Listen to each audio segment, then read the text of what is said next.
The Ohio River and Madison, Indiana, our next port of call on Painting and Travel with Roger and Sarah Bansemer. Join Sarah as she tours the town and historic Lanier Mansion, while Roger captures the light while putting his paints to canvas.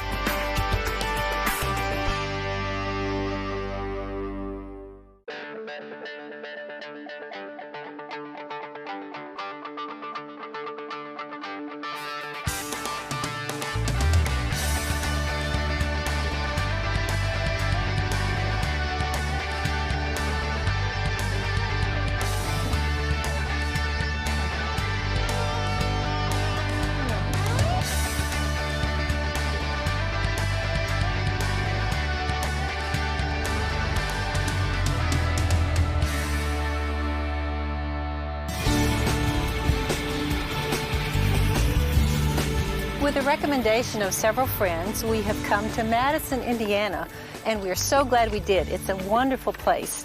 The downtown is charming, and right now we're in the garden, the formal garden, of the Lanier Mansion, where we're going to meet Roger. He's going to paint here today.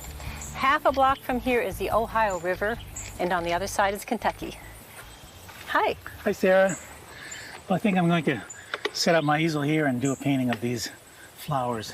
Oh, that'll be lovely. It's so colorful.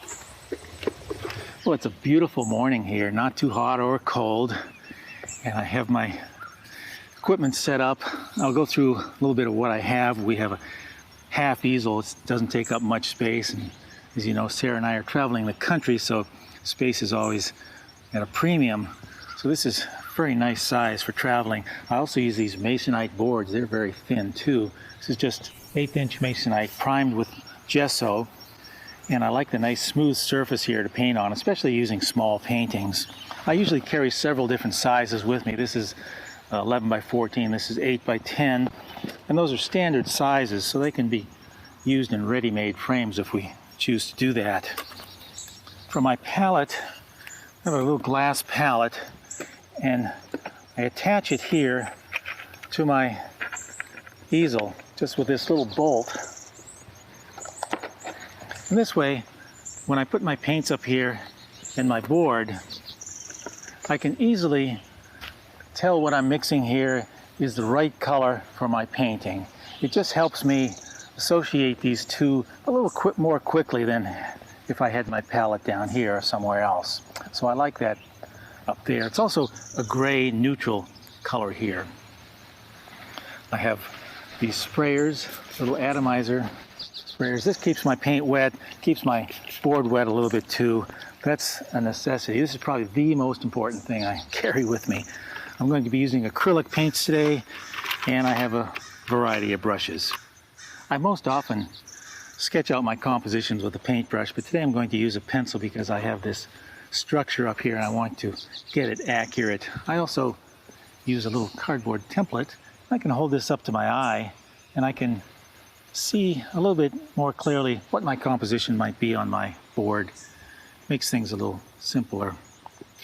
So while I do that, Sarah's going to take you inside the mansion. When you come to Madison, Indiana, you'll definitely want to tour this beautiful home of James Lanier. And we have an opportunity to get a tour this morning. And we'll knock on the door and see if someone will show us around. Welcome.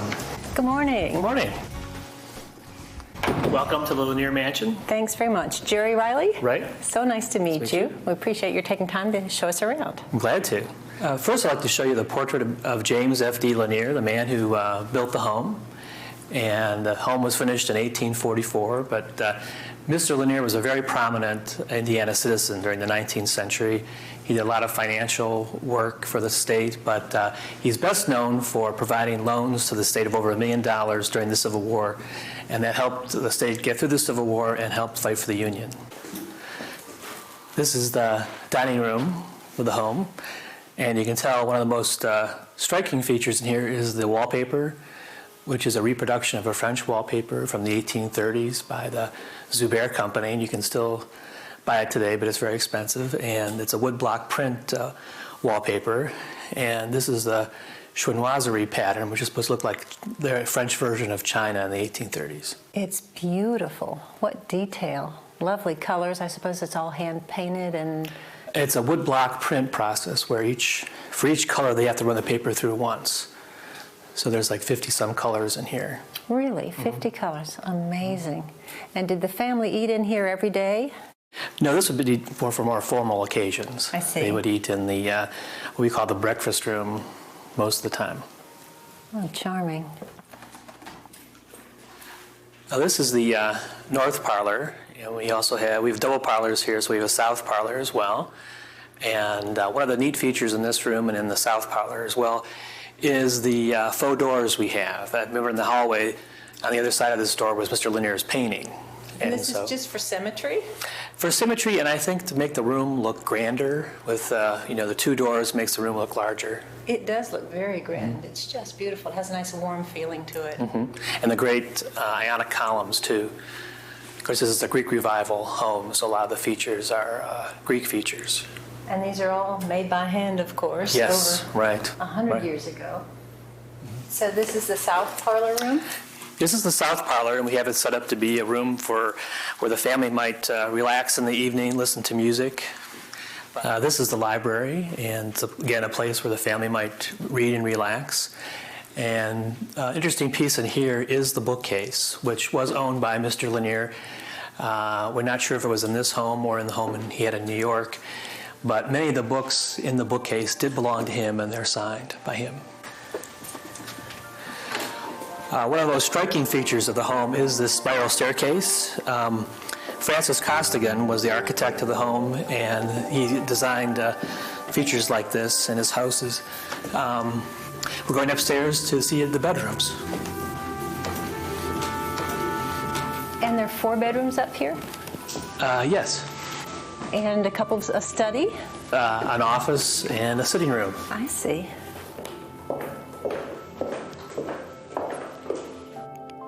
We have this room set up to be Alexander Lanier's room. He was the oldest son, and he would have been almost 30 in 1850. And actually, he never left the house. He lived here until he died in 1895. Yeah, he married late in life, and then his wife inherited the home when he passed away, and then she sold it to Charles Lanier, who was his brother. Going up to the 3rd floor, which you'll see is dramatically different than the first 2 floors. Much lower ceiling.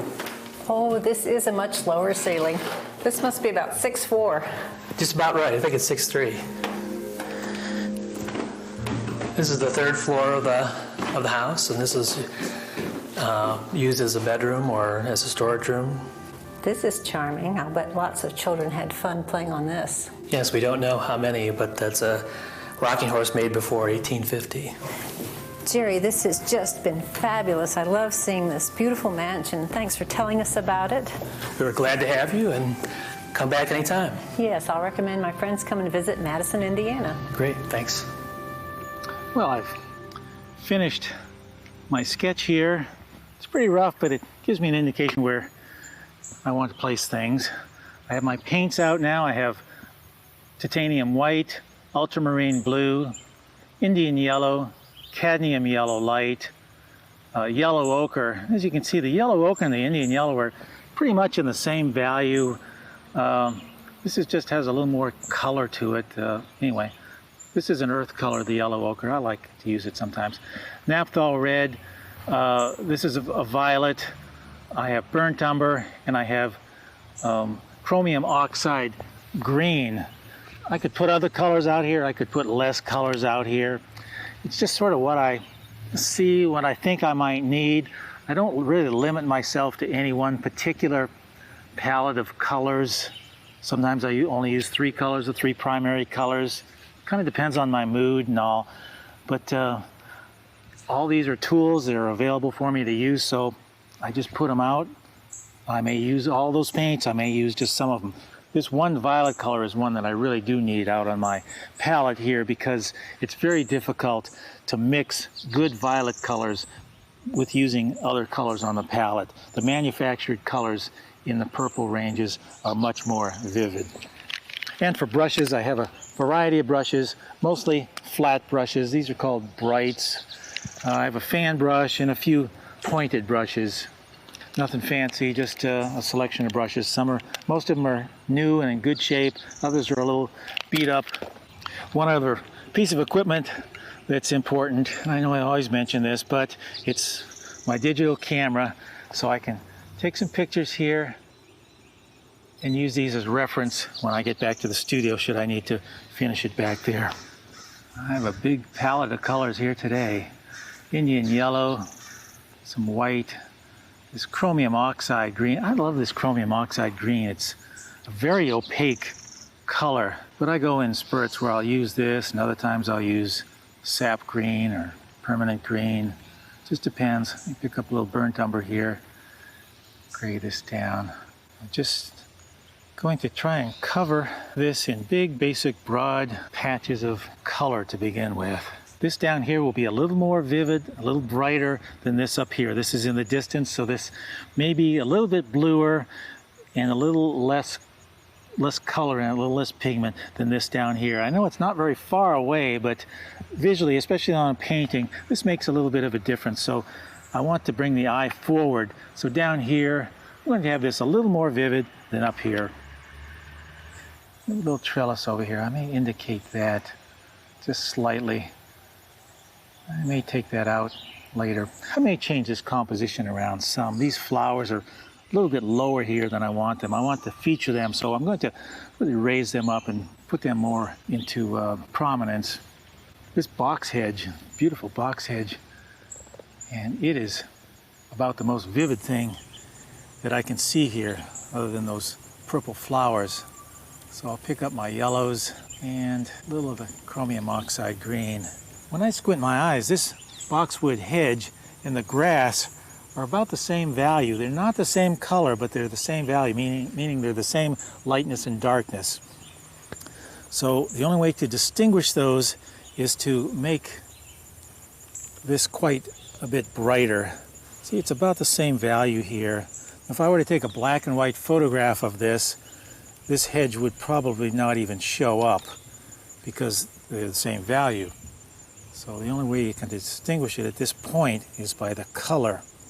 I think I'm going to change that as well because I don't want these to be the same value. It's just a little bit too confusing.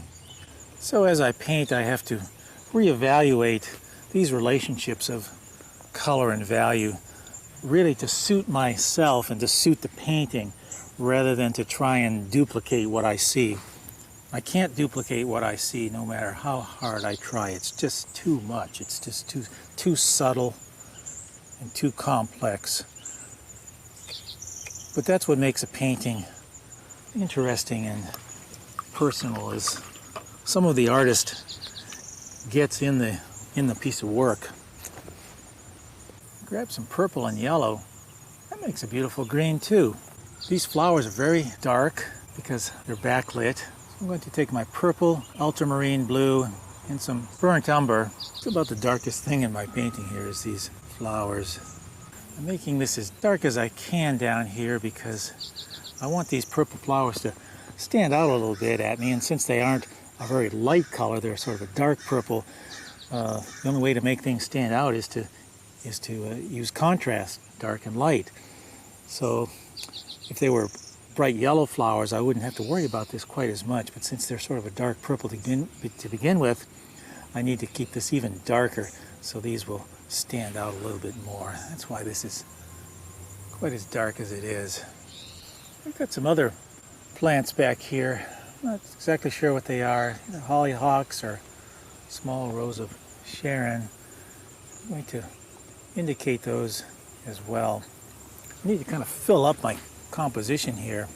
Well, I better use a little bit of my palette space here to put in those orange buildings up there. I have some beautiful shadows starting to come across that carriage house up there, so I'll block this in as one big color right now, but add some shadows a little bit later on.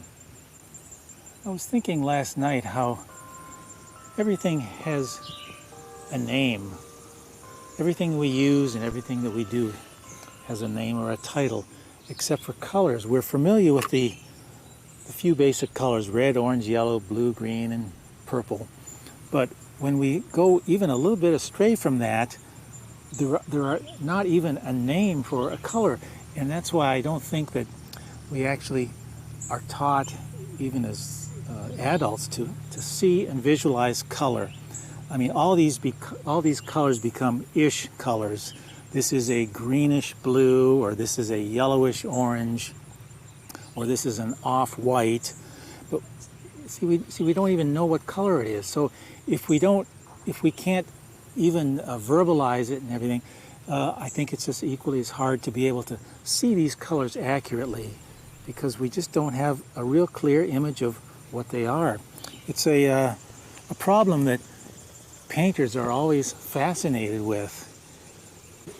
And it's really difficult for me to see these colors clearly and know what they are. I have to keep comparing the colors against each other on the palette.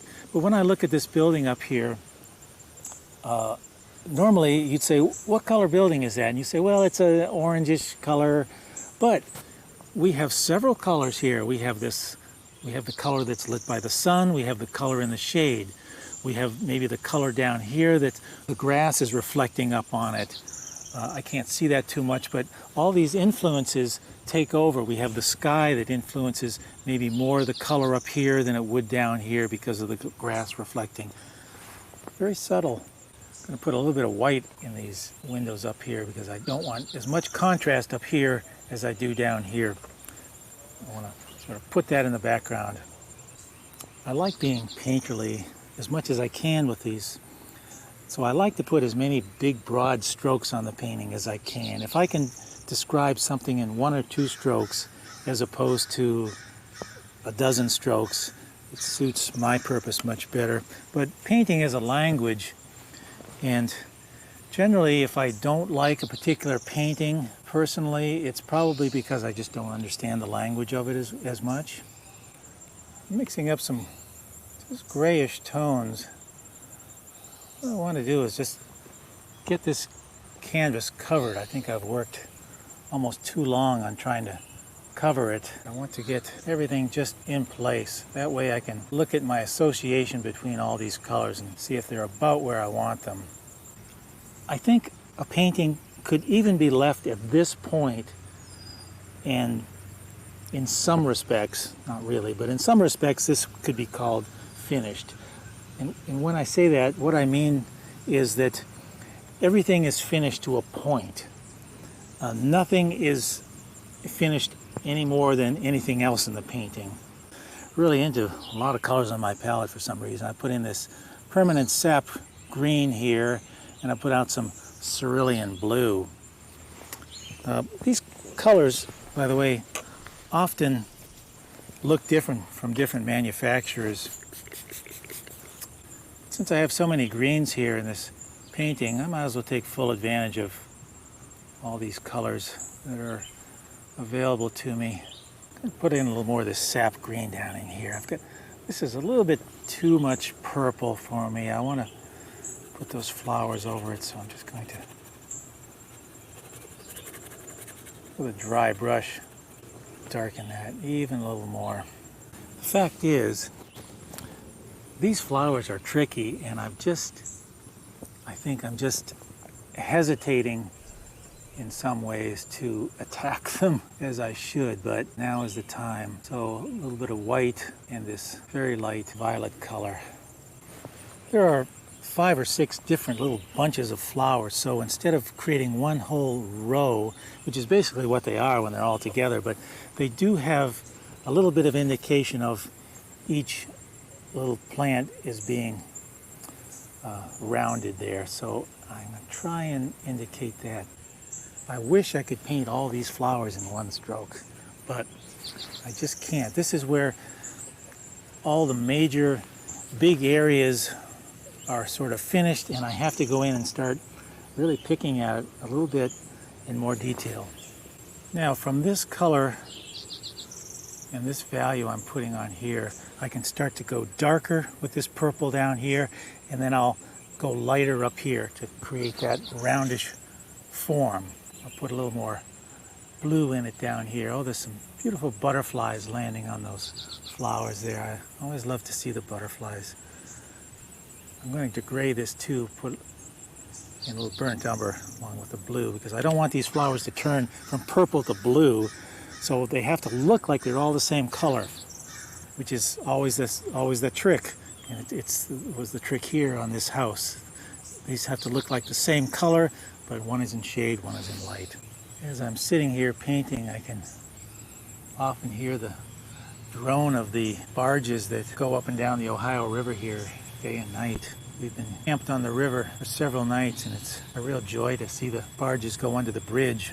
I've been doing several other paintings while we've been at our campsite, and here are a few of them. This is the bridge. This is right from our camper. These were the barges.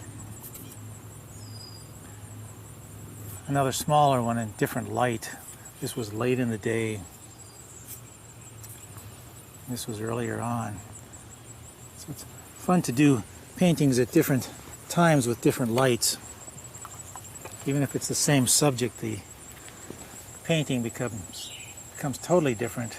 Well, as I've been working here, I've been trying to figure out how I can distinguish this boxwood hedge from this grass, other than to make it look like another patch of the same material, same grass. So I think what I can do is I can put a shadow running this way, and they can stop at this hedge, and that will give my eye the indication that this is something different than this. So let me try that. Maybe it will work. That helps a bit. Adjustments often have to be made to paintings just to suit the painting, not to suit the nature of the way it really is. As this slope of earth goes up the hill there, it's catching more light on the top. Put a little bit of sunlight up there. I'm going to put a few of these posts in here. I think maybe one there. Gosh, I hate to destroy these windows, so I don't think I will. I think I'll just start this post here. It's running awfully close to the edge. I don't like that too much. So, what to do? I think I will take this out real quickly, just by spraying some water on it. I can wipe this out if I'm real fast. There, and I didn't destroy too much of what is underneath there. I'm going to move that post over a bit. I think I will cover up one of the windows. Yes, that works better on a composition. I'm not sure the groundskeeper here would approve of my changes, but just to try and get as good a painting as I can, I need to make some changes. I can't tell the scale of that fence at all, so that's another problem. But I'm going to put some foliage around that, and maybe by doing that we'll camouflage that a bit. There comes a point in a painting where I have to stop looking at nature and start looking more at my painting, and I'm at that point right now. So I'm going to be referring less and less to what I'm actually seeing and referring more and more between my head and my arm and my paint as to what's actually going on the canvas. This is where finishing a painting in a studio is often beneficial, because I can leave the nature behind and just concentrate here on the artwork. Well, I have a few more things to do to this painting to finish it. Basically, I'm going to adjust the colors a bit. I want to put some more highlights here and there and add some more flowers that aren't necessarily in the garden, just to bring this painting to life a bit more. I want to work on these buildings back here to keep them in soft focus, but to describe them a little bit more accurately, keep them in the distance, yet have them really an important part of the painting as well. While I'm doing that, Sarah is about to take a carriage ride in this great town of Madison, Indiana, which we've both fallen in love with. So while she's doing that, I'm going to finish this. I'll sign the painting, we'll varnish it, put a frame on it, and when we get back, we'll see what it looks like.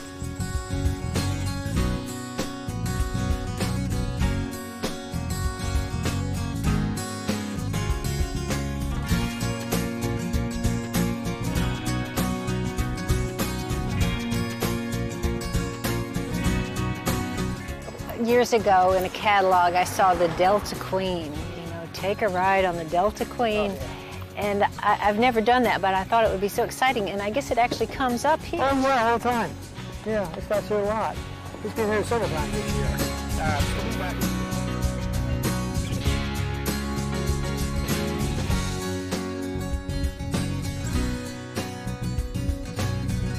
I'll bet it's very pleasant to live in Madison and be able to get up in the morning, and if you live downtown, you can just walk down the street, get a cup of coffee, walk your dog down at the river walk, say hello to your friends. See everybody knows everybody.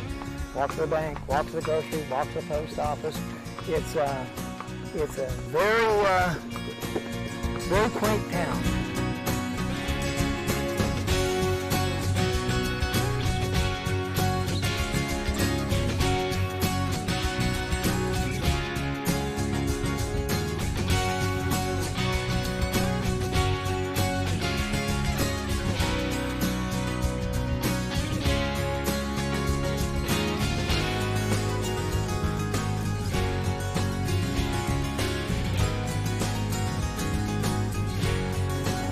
So much. I just had a great time. I'll see if I can get out gracefully.